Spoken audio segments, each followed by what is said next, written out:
नहीं, मैं ये जानना चाहता हूं, जैसे कि इंडिया की बढ़त लगातार बनी हुई है, 168 पर है, तो आप समझिए कि जो विपक्ष है महागठबंधन, वो लगातार वोट चोरी का आरोप लगा रहा, तो इन मुद्दों का कुछ इस चुनाव पर असर नहीं पड़ा? देखिए, विपक्ष का आरोप लगाना, विपक्ष के द्वारा मुद्दे उठाना, वो विपक्ष का काम है। विपक्ष ये काम करेगी, विपक्ष में भ्रष्टाचार का मुद्दा उठाएगा, उठा भी रही तो कोई बुराई। मैं कह ही रहा हूं कि जमीनी धरातल जो प्रशासनिक तंत्र है वहां पर भ्रष्टाचार एक लेवल तक अभी भी है जो दिखता है, तो वो मुद्दा विपक्ष उठाएगी और विपक्ष इससे चूकेगी नहीं, सत्ताधारी पार्टी एनडीए गठबंधन को कोसने से, और वो जनता में इस मुद्दे को ले गई है। अब जनता क्या रिप्लाई करती है, क्योंकि जनता को पता है कि काम कितना हुआ नहीं हुआ, वो सब कुछ जो पैरामीटर्स कहते हैं, एक थर्मामीटर मान लीजिए, जैसे आप फीवर चेक करते हैं तो थर्मामीटर पब्लिक है जिन्होंने वोट डाला है 2 चरण में, जो डाला है और इस बार ज़्यादा वोट हुआ है, तो उस थर्मामीटर से अब रुझान आ ही गए हैं। थोड़ी 1-2 घंटे में आपको सारा क्लियर हो जाएगा कि क्या थर्मामीटर क्या कह रहा है। अच्छा, कुछ कहा जा रहा था बिहार में कि जब ज्यादा मतदान हुआ है उस बार कुछ बड़ा उलटफेर हो रहा है, लेकिन कुछ खास उलटफेर दिखाई नहीं दे रहा। आप देख सकते हैं महुआ सीट से तेज प्रताप पीछे चल रहे हैं, और आप देख सकते हैं किस तरह से एनडीए बढ़त बनाकर रखी हुई है।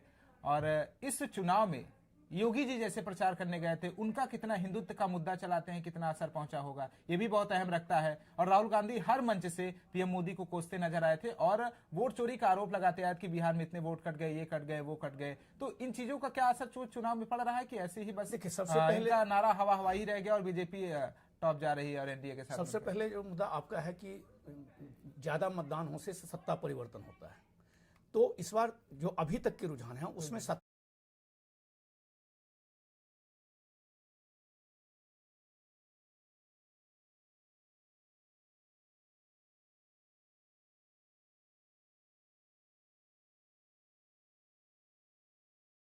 आप बताइए, मैं आप लोगों से भी पूछ रहा हूं, आप लोग भी फील्ड में गए थे, पत्रकार है, आप जो रिस्पांस लोगों का देख रहे थे जिस तरीके एनडीए को लेकर के और खास करके मुख्यमंत्री जी को लेकर के, वो रिस्पांस कैसा था? यही लोग यात्रा निकाले वोट चोरी का, चुनाव से पहले यात्रा निकाले ना वोट चोरी का, तो एक वर्ड चुनाव में वोट चोरी पे बोले? कहीं एक कंप्लेन आया किसी का वोट कट गया हो, संविधान खतरे में है, वोट चोरी हो रहा है?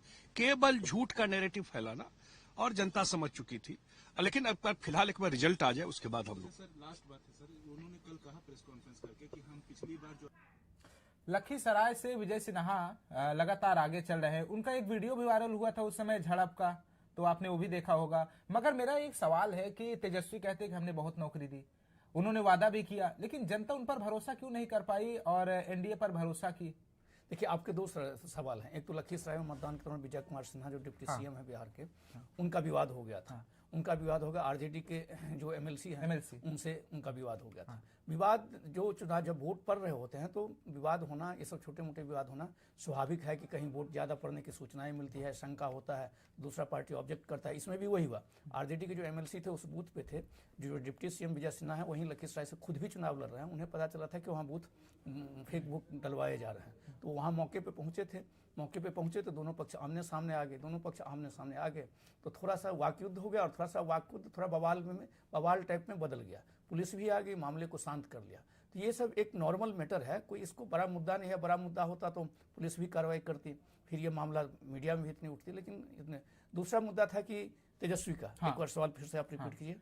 तेजस्वी यादव लगातार कहते थे कि हम नौकरी देंगे, जब सरकार में थे तब भी नौकरी दिए थे, लेकिन उन पर जनता भरोसा क्यों नहीं की इस बार? देखिए, 2020 के चुनाव में तेजस्वी यादव ने ये कहा था बिहार विधानसभा चुनाव में कि हम 10 लाख युवाओं को रोजगार देंगे, सरकारी नौकरी देंगे।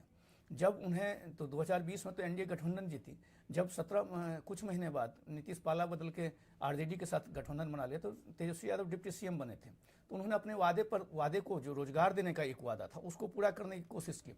और 4-4.5 लाख उस समय टोटल भर्तियां होती है सभी विभागों में। तो लेकिन उस समय क्या है कि वो जो वादा करते हैं वो वादा एक अर्धसत्य की तरह है। अर्धसत्य कहेंगे क्यों?